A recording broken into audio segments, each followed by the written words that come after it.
For 1,000 years, the story of Europe reaching America began and ended with one name: Columbus, 1492, a date every schoolchild learns by heart. But buried in the frozen soil of Greenland, beneath centuries of snow and silence, lay the evidence of a different story entirely. Not a story of discovery, but of persistence. Not one voyage, but hundreds of crossings. In the year 2023, a researcher in Iceland sorted through more than 8,000 fragments of old wood and found a handful that simply should not exist. Wood whose very species betrayed where it came from, a signature as precise as a fingerprint. And it pointed across the ocean. So here's the question. Did the Vikings ever really leave America, or did they keep coming back for so long that history forgot to count the years? And the answer was in the wood.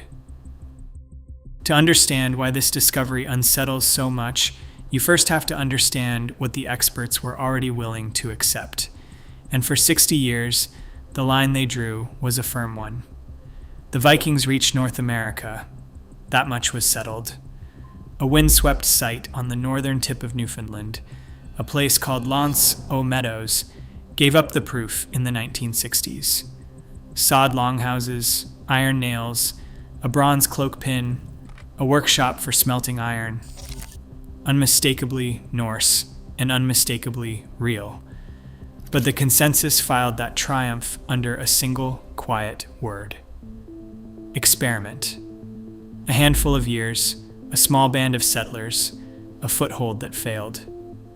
The Vikings came, the story went, looked around, could not handle the people who already lived there, and sailed home for good. Footnote. A near miss. The continent waiting another 5 centuries for Columbus. Then a researcher in Iceland looked at the wood. Her name is Lísabet Guðmundsdóttir of the University of Iceland, and in the year 2023, she published a study in the journal Antiquity that began with a question so simple it sounds almost dull. In a land with almost no trees, where did the Greenland Norse get their wood? To answer it, she did something painstaking. She examined 8,552 fragments of wood, pulled over decades from 5 Norse sites in Greenland, settlements occupied across 4 full centuries, from around the year 1000 to the years after 1300. Now here the honesty matters because the method is not what the headlines suggest. She did not sequence genetic code. What she did was in some ways more elegant. She placed the wood under a microscope and read its cellular structure, the architecture of the grain itself, which differs from one species of tree to the next as reliably as a fingerprint differs from one human hand to the next. Each kind of wood carries a signature, and a signature, read carefully, tells you where a tree grew. Most of what she found was exactly what you would expect. Local scrub, driftwood, ordinary European timber, thousands of fragments telling an unremarkable story. But scattered among them were a small number of pieces, fewer than 2 dozen, that did not fit at all. And 2 species in that handful stopped the work cold. Hemlock and jack pine. Let those 2 names settle, because everything turns on them. Neither tree grew anywhere in Europe during the medieval centuries. Neither could have drifted across the open ocean and washed ashore, weathered into anonymity. But both grew in abundance along one very specific stretch of coastline on the far side of the Atlantic, the Gulf of St. Lawrence and the forested shores of Atlantic Canada, the exact region the Old Norse sagas had named 800 years earlier. Markland, the land of forests. The wood had a home address, and it was not Greenland. But here is what lifts this from curious to extraordinary. These foreign fragments did not come from one moment in time. They did not cluster around a single desperate voyage that a frightened crew might have made once and never again. They were spread across the entire arc of the Norse presence in Greenland, some from the early years of settlement, some from the later centuries, the long twilight before the colony vanished, which means this was not an accident. It was not a legend. It was a pattern that held for generation after generation after generation. The Vikings were not making one famous trip to a mysterious land and then retreating into myth. They were running a supply route, a working connection to the coast of North America that stayed open, by the evidence in the wood, for the better part of 300 years. And that single fact quietly dismantles the comfortable old story. Because you do not maintain a transatlantic timber run for 3 centuries by mistake.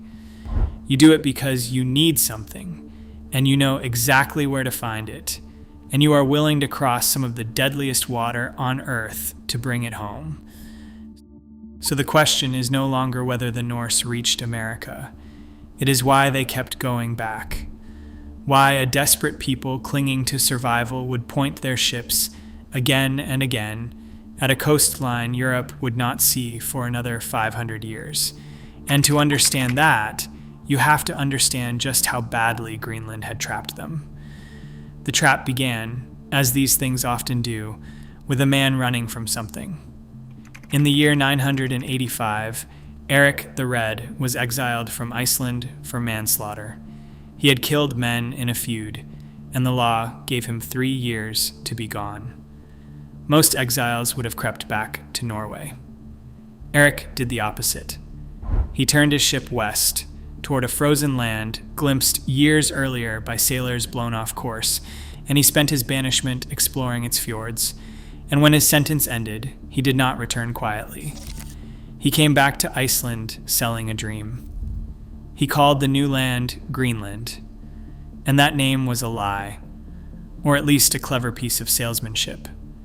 Eric knew precisely what he was doing. Green was a promise. It conjured pasture, warmth, abundance. It sold land to people who had none. Independence to people crowded onto an island already full. And it worked.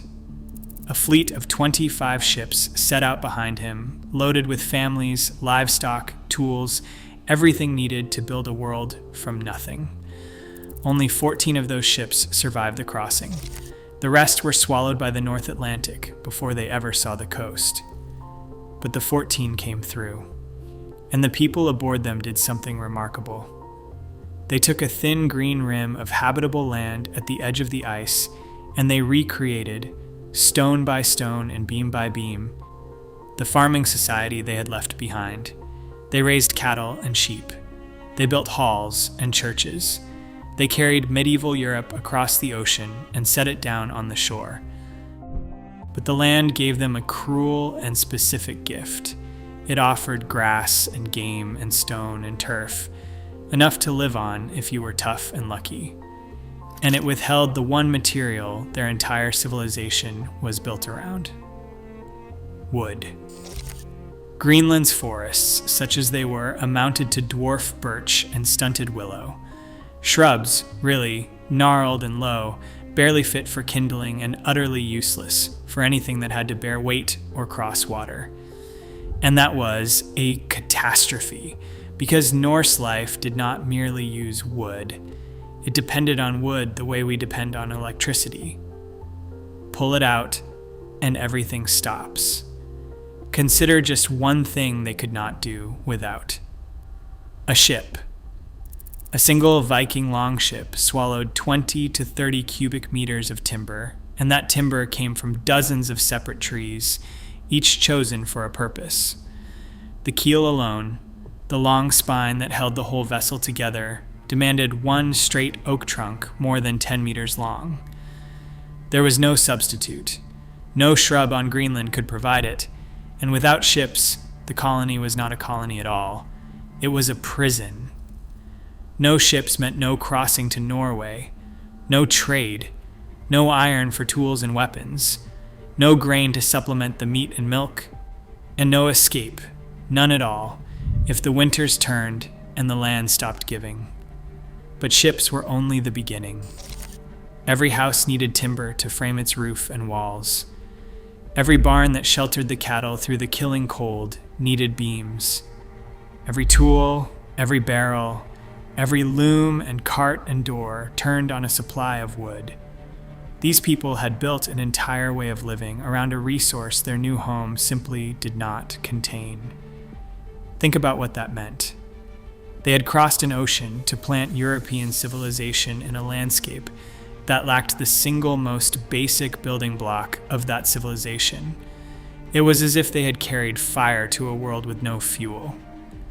Every roof they raised, every ship they hoped to repair, every winter they intended to survive depended on finding wood somewhere beyond their own shores.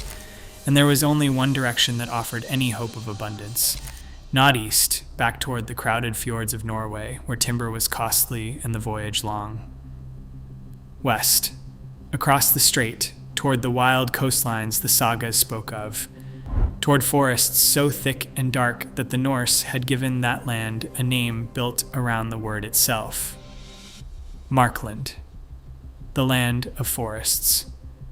So the question that decided whether these people lived or died was brutally simple. Where would the wood come from? And for a very long time, historians thought they already knew the answer. They thought the sea itself delivered it. And they were half right, which is often the most misleading thing a person can be. For centuries, the answer historians offered was the sea. And it was not a foolish answer. It was, in fact, partly true. The North Atlantic is a great conveyor belt of timber. Far away in Siberia, immense rivers run north through endless forests, tearing loose trees as they go and carrying them down to the Arctic Ocean. From there, the currents take over, drawing the wood in slow circling drifts across the top of the world, until, season after season, some of it fetches up on the beaches of Greenland. Driftwood, free timber delivered by the ocean to a land that had almost none of its own. The Norse gathered it, prized it, and built with it. And when Lísabet Guðmundsdóttir read the grain of those 8,000 fragments, she confirmed exactly that. Roughly half the wood the Greenland Norse used was driftwood, and most of it was larch and spruce, the unmistakable species of the great Siberian forests. So the old story held up to a point. For a working farm scraping through the year, driftwood and a little local scrub could cover most of what a family needed. The honest version of this historical history has to say so plainly, the sea really did provide. But driftwood carries a flaw written into its very nature, and the fatal flaw is fatal for the one thing that mattered most. Wood that has spent months, sometimes years, tumbling through salt water comes ashore weathered and weakened. The sea soaks into it, splits it, rots its strength from the inside. It will do for a wall or a fire. It will not do for a keel. And it certainly will not do for the precise, load-bearing, life-or-death work of building a vessel meant to cross an ocean. For masts and keels and the careful joinery that keeps a ship from coming apart in a storm, you need fresh timber, strong wood you can choose, and fell, and cut to an exact measure while it still lives. Driftwood cannot be selected. You take what the tide gives you. And this is where the microscope revealed something the tide could never explain. When Guðmundsdóttir looked closely at the foreign fragments, the hemlock and the jack pine, she did not find the worn and rounded surfaces of wood that had drifted for years. She found clean cut marks, the signatures of metal tools, axes and blades, biting into the grain, and the structure of the wood itself told her it had been taken from the base of a living tree, fresh and deliberate, chosen for its quality.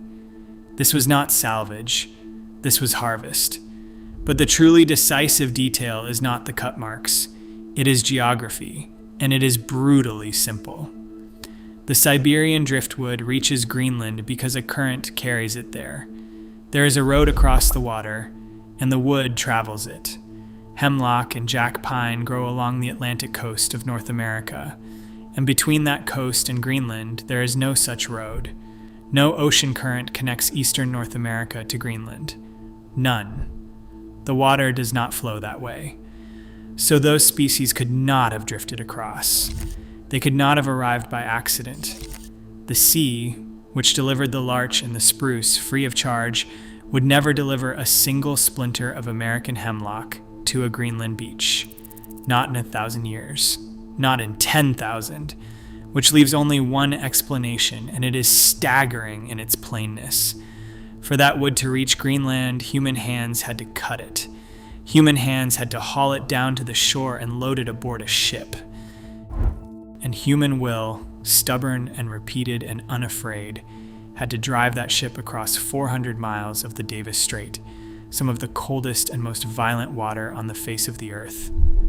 There is no current to thank. There is only effort. Crossing after crossing, deliberate and dangerous, century upon century. The wood did not drift home. Someone went and got it. And once you accept that, a new question opens beneath the old one, sharper and more revealing than anything that came before. Because the foreign timber did not turn up evenly across the colony, scattered through every farm and household as you might expect if everyone shared in it. It pooled in one place, one single site out of the 5. And that site tells you exactly who in Greenland could command a transatlantic voyage, and who could not. Of the 5 Norse sites Guðmundsdóttir studied, 4 were ordinary farms. Modest holdings, the kind of place a family worked to stay alive. And in those 4 farms, the foreign wood was effectively absent. The American hemlock, the American jack pine, the unambiguous imports, they did not turn up there at all. They surfaced at one location only, the 5th site. And the 5th site was not a farm. It was Gardar. Today it is called Igaliku, a scatter of ruins on a green Greenland slope, but in the Norse centuries it was the beating heart of the colony's power. Gardar was the seat of the bishop, the richest, grandest, most commanding estate in the entire settlement, and unlike anything else in that hard country, it was built to impress. In the year 1126, Greenland's first bishop arrived, and the work began. They raised a cathedral, a cross-shaped church of red sandstone dedicated to St. Nicholas, the patron saint of sailors, which on this coastline was less a piety than a prayer.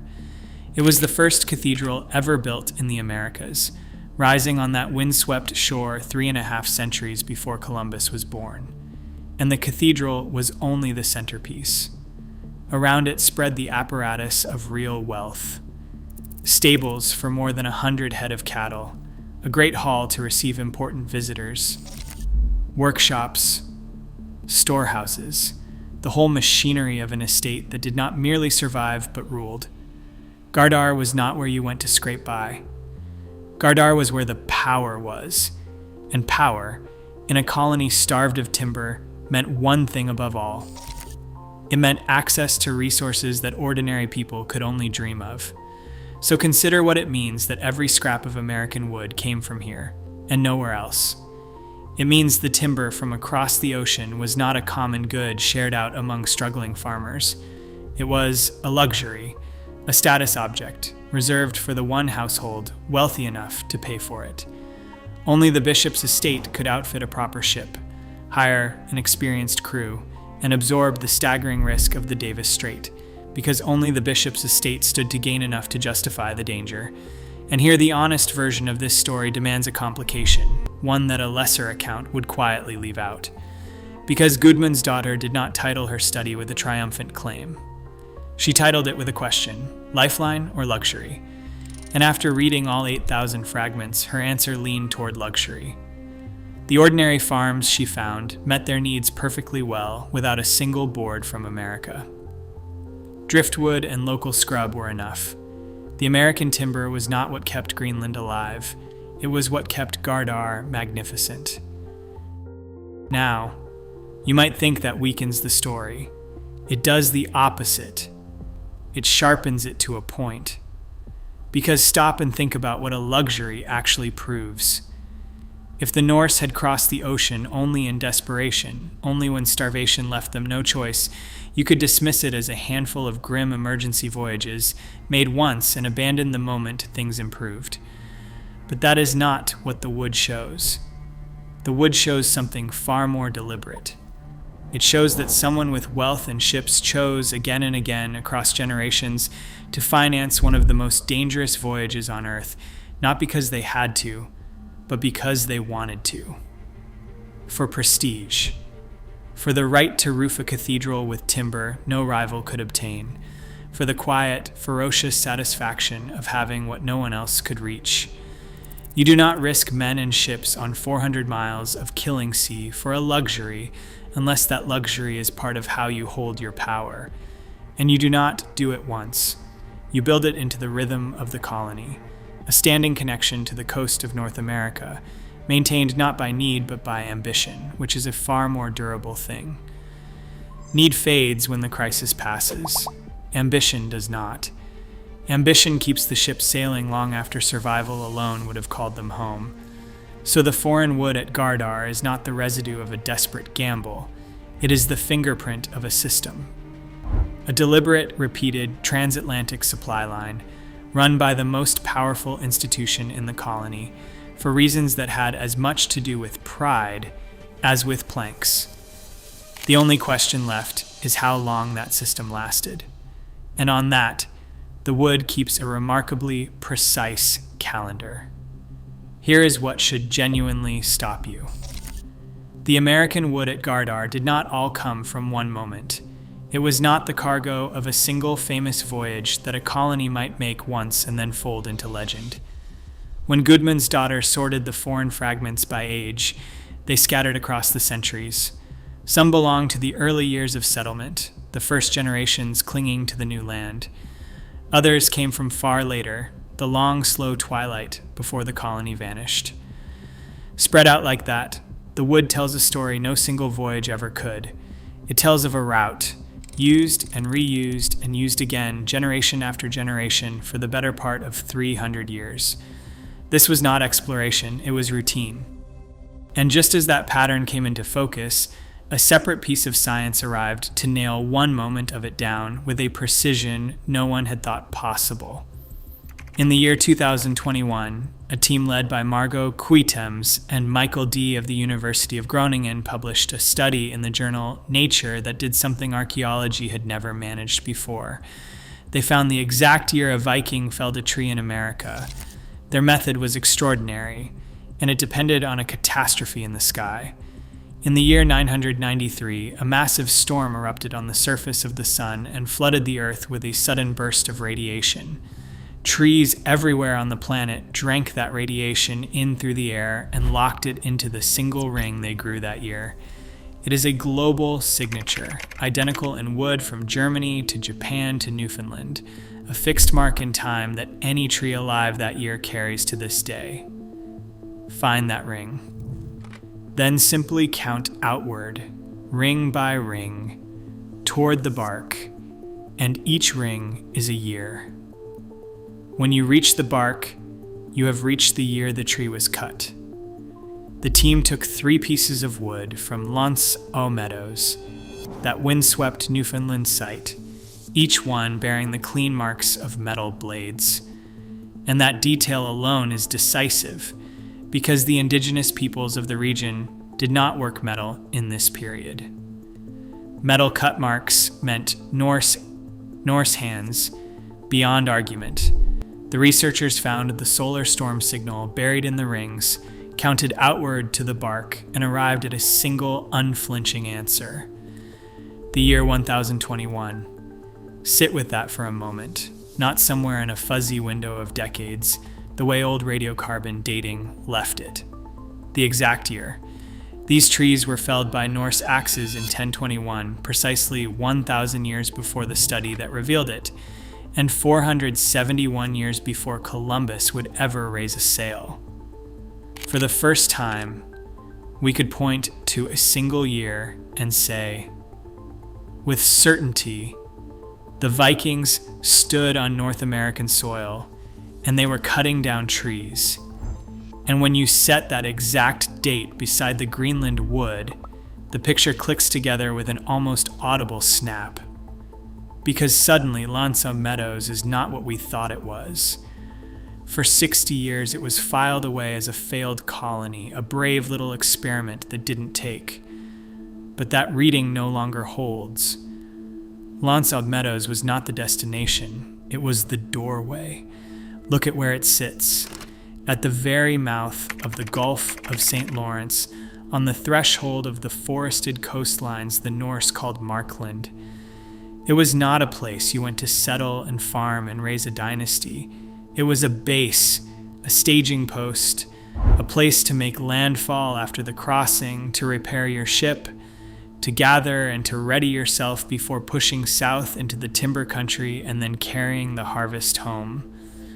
The strange emptiness of the site, the lack of the things that make a home, was never a sign of failure. It was a sign of function. This was a workshop at the edge of a continent, built to serve a route, not to anchor a colony. So the wood gives us the span, 3 centuries of crossings, and the solar storm gives us one fixed point inside it, blazing and exact. Together they describe not a legend, but a logistics operation running quietly across the deadliest ocean in the medieval world. And remarkably, we have one more witness to the very last days of that operation. Not buried in soil, not locked in a tree ring, written down in ink by people who watched a ship come home. The witness comes to us from the Icelandic annals, the year-by-year chronicles in which medieval clerks recorded the events that mattered. And under the year 1347, one of them set down a small and almost offhand note. A ship had come into harbor in Iceland. It was a modest vessel, smaller, the chronicler observed, than the trading ships Icelanders themselves used. It arrived without an anchor, battered and off course, with 17 men aboard. And when they were asked where they had come from, their answer was this. They had sailed from Greenland to Markland to gather timber, and storms had driven them here, far from where they meant to be. That is the whole of it. A few lines in a dusty chronicle. But read it carefully, because what makes that entry extraordinary is what the clerk did not find remarkable. He did not write it down because Greenlanders had reached America. That was not news. He wrote it down because the storm had blown them off course and carried them somewhere they should not have been. The voyage to Markland itself was ordinary. So ordinary it needed no explanation, no wonder, no comment. A Greenland crew sailing to the coast of North America for a load of wood was, to this writer, about as noteworthy as a farmer going to market. Let that sink in.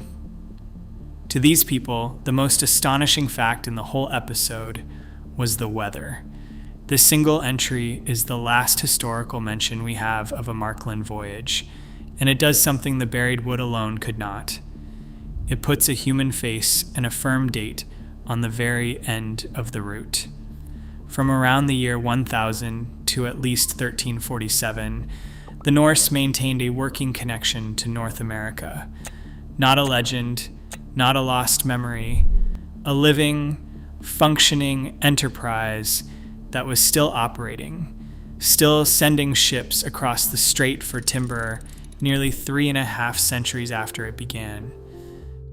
So picture how the machine actually ran, year upon year, in the seasons between the founding and that storm-tossed crew. In spring, when the worst of the ice loosened its grip, the ships left Greenland and pointed west across the Davis Strait. Through the summer months, the crews worked the coast, felling trees, stripping and shaping the timber, stacking the harvest at a base like Meadows, where it could be readied for the journey home. And as autumn closed in and the weather began to turn, the ships were loaded heavy with wood and sent back across the water to Greenland before winter sealed the sea. Then, the following spring, it began again, and again, and again, for the better part of 300 years. This is the detail that should reframe everything you thought you knew about the Vikings in America, because we are not describing adventure. We are not describing a band of restless explorers chasing the edge of the map. We are describing logistics, a supply chain. The patient, unglamorous, deeply organized business of identifying a resource, building the infrastructure to extract it, and moving it across an ocean on a schedule. It was industrial supply management run 1,000 years ago by men in open boats, and they could do it because of the ships themselves. The Viking longship was one of the great machines of the medieval world, and its genius lay in a single number. Its draft, the depth of water it needed to stay afloat, was often less than a meter. Hold that thought, because it carries an enormous consequence. A vessel strong enough to survive the open North Atlantic could also slip up shallow coastal rivers and glide across inlets that would have grounded any heavier ship. It could cross an ocean and then thread its way into the very forests it had come to harvest. The Norse had built the perfect tool for exactly this work, and they had been refining it for generations. So this was no accident of history. It was a system, deliberate and durable, that outlasted kings and bishops and stretched across more lifetimes than most empires manage. Which raises the obvious and uncomfortable question. If the Norse kept this route alive for 3.5 centuries, what finally killed it? And while we are being honest, that headline figure, 500 years, deserves to be tested. Does it actually hold up? The answer to both lies in the slow and terrible undoing of Greenland itself. So lay the threads side by side. Fewer than 24 fragments of wood out of more than 8,000. 2 species that could only have grown in America. All of it pooled at the bishop's estate, scattered across 3 centuries. An exact felling year, locked to a storm on the sun. And a single battered ship in 1347, treating a voyage across the ocean as nothing but routine. Columbus did not open the Atlantic. The Norse crossed it as a matter of business for longer than the United States has existed as a nation. It was not a discovery, but a connection. Quiet, profitable, and finally severed by ice and plague, rather than any defeat. The evidence was always there, in the grain of the wood, in the ruins of Gardar Cathedral. We simply were not looking closely enough, and the wood may not be finished speaking yet,